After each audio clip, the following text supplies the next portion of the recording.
नमस्कार दोस्तों। आज मैं आपको महाशिवरात्रि की अद्भुत और अलौकिक कथा सुनाने जा रहा हूं, जिसे सुनने से सारी पीड़ा दूर हो जाती है। यदि ये कथा आपको पसंद आए तो कमेंट में ओम नमः शिवाय जरूर लिखिएगा। दोस्तों, पूर्व काल में चित्रभानु नामक एक शिकारी था। जानवरों की हत्या करके वो अपने परिवार को पालता था। वो एक साहूकार का कर्जदार था, लेकिन उसका ऋण समय पर न चुका सका। क्रोधित साहूकार ने शिकारी को शिवमठ में बंदी बना लिया। संयोग से उस दिन शिवरात्रि थी। शिकारी ध्यान मग्न होकर शिव संबंधी धार्मिक बातें सुनता रहा। चतुर्दशी को उसने शिवरात्रि व्रत की कथा भी सुनी। शाम होते ही साहूकार ने उसे अपने पास बुलाया और ऋण चुकाने के विषय में बात की। शिकारी अगले दिन सारा ऋण लौटा देने का वचन देकर बंधन से छूट गया।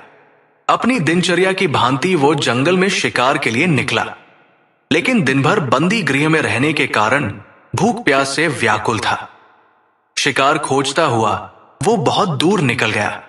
जब अंधकार हो गया तो उसने विचार किया कि रात जंगल में ही बितानी पड़ेगी। वो वन एक तालाब के किनारे एक बेल के पेड़ पर चढ़कर रात बीतने का इंतजार करने लगा। बिल वृक्ष के नीचे शिवलिंग था, जो बिल्वपत्रों से ढका हुआ था। शिकारी को उसका पता न चला। पड़ाव बनाते समय उसने जो टहनियां तोड़ी, वे संयोग से शिवलिंग पर गिरती चली गई। इस प्रकार दिन भर भूखे प्यासे शिकारी का व्रत भी हो गया और शिवलिंग पर बिल्वपत्र भी चढ़ गए। एक पहर रात्रि बीत जाने पर एक गर्भिणी हिरणी तालाब पर पानी पीने पहुंची। शिकारी ने धनुष पर तीर चढ़ाकर ज्यों ही प्रत्यंचा खींची, हिरणी बोली, मैं गर्भिणी हूं, शीघ्र ही प्रसव करूंगी।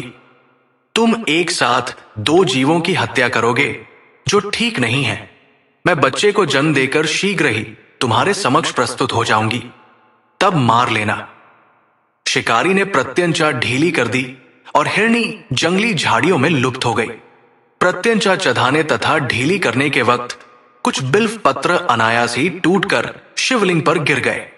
इस प्रकार उससे अनजाने में ही प्रथम प्रहर का पूजन भी संपन्न हो गया। कुछ ही देर बाद एक और हिरणी उधर से निकली। शिकारी की प्रसन्नता का ठिकाना न रहा। समीप आने पर उसने धनुष पर बाण चढ़ाया। तब उसे देख हिरणी ने विनम्रता पूर्वक निवेदन किया, हे शिकारी, मैं थोड़ी देर पहले ऋतु से निवृत्त हुई हूं, कामातुर विरहिणी हूं, अपने प्रिय की खोज में भटक रही हूं। मैं अपने पति से मिलकर शीघ्र ही तुम्हारे पास आ जाऊंगी। शिकारी ने उसे भी जाने दिया। 2 बार शिकार को खोकर उसका माथा ठनका। वो चिंता में पड़ गया। रात्रि का आखिरी पहर बीत रहा था। इस बार भी धनुष से लगकर कुछ बेलपत्र शिवलिंग पर जा गिरे तथा दूसरे प्रहर की पूजन भी संपन्न हो गई। तभी एक अन्य हिरणी अपने बच्चों के साथ उधर से निकली। शिकारी के लिए यह स्वर्णिम अवसर था। उसने धनुष पर तीर चढ़ाने में देर नहीं लगाई।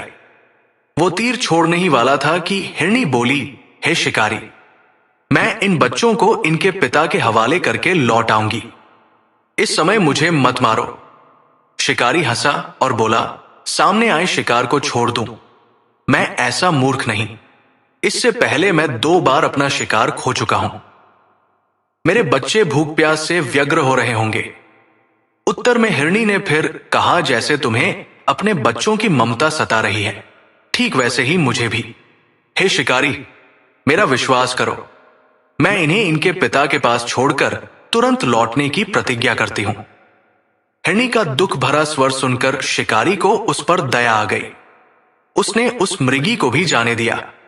शिकार के अभाव में तथा भूख प्यास से व्याकुल शिकारी अनजाने में ही बेल वृक्ष पर बैठा बेलपत्र तोड़ तोड़कर नीचे फेंकता जा रहा था। पौ फटने को हुई तो एक हष्टपुष्ट मृग उसी रास्ते पर आया। शिकारी ने सोच लिया कि इसका शिकार वो अवश्य करेगा। शिकारी की तनी प्रत्यंचा देखकर मृग विनीत स्वर में बोला, हे शिकारी, यदि तुमने मुझसे पूर्व आने वाली 3 मृगियों तथा छोटे छोटे बच्चों को मार डाला है तो मुझे भी मारने में विलंब न करो, ताकि मुझे उनके वियोग में एक क्षण भी दुख न सहना पड़े। मैं उन हिरनियों का पति हूं। यदि तुमने उन्हें जीवन दान दिया है तो मुझे भी कुछ क्षण का जीवन देने की कृपा करो। मैं उनसे मिलकर तुम्हारे समक्ष उपस्थित हो जाऊंगा। मृग की बात सुनते ही शिकारी के सामने पूरी रात का घटना चक्र घूम गया। उसने सारी कथा मृग को सुना दी। तब मृग ने कहा, मेरी तीनों पत्नियां जिस प्रकार प्रतिज्ञाबद्ध होकर गई हैं, मेरी मृत्यु से अपने धर्म का पालन नहीं कर पाएंगी। आते जैसे तुमने उन्हें विश्वास पात्र मानकर छोड़ा है, वैसे ही मुझे भी जाने दो। मैं उन सबके साथ तुम्हारे सामने शीघ्र ही उपस्थित होता हूं। शिकारी ने उसे भी जाने दिया। इस प्रकार प्रात हो आई। उपवास, रात्रि जागरण तथा शिवलिंग पर बेलपत्र चढ़ने से अनजाने में ही पर शिवरात्रि की पूजा पूर्ण हो गई।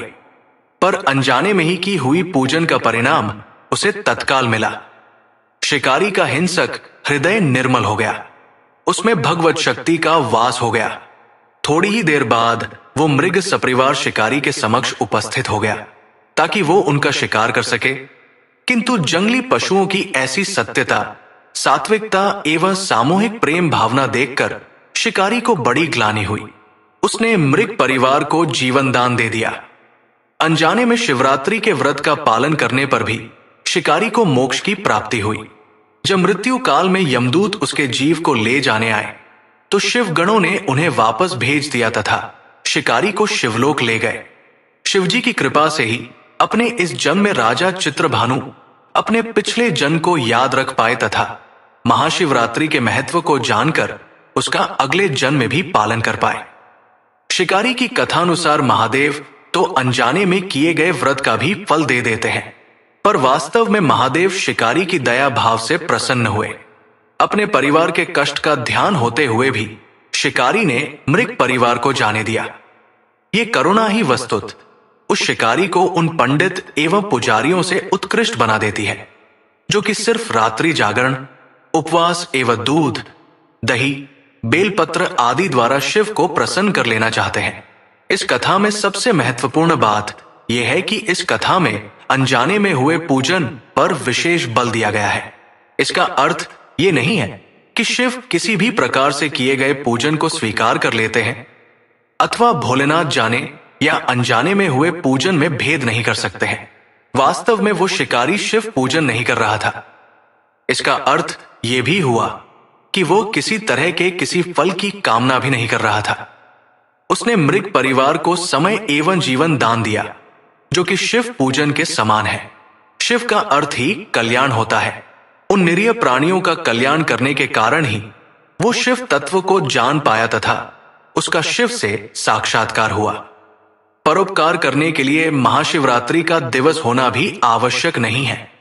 पुराण में 4 प्रकार के शिवरात्रि पूजन का वर्णन है। मासिक शिवरात्रि, प्रथम आदि शिवरात्रि तथा महाशिवरात्रि। पुराण वर्णित अंतिम शिवरात्रि है नित्य शिवरात्रि। वस्तुत प्रत्येक रात्रि ही शिवरात्रि अगर हम उन परम कल्याणकारी आशुतोष भगवान में स्वयं को लीन कर दे तथा कल्याण मार्ग का अनुसरण करें, वही शिवरात्रि का सच्चा व्रत है। मुझे उम्मीद है ये कथा आपको जरूर पसंद आई होगी। वीडियो को लाइक करें और कमेंट में हर हर महादेव जरूर लिखें तथा इस कथा को अपने परिवारजनों के पास जरूर शेयर करें। आप सभी को धन्यवाद।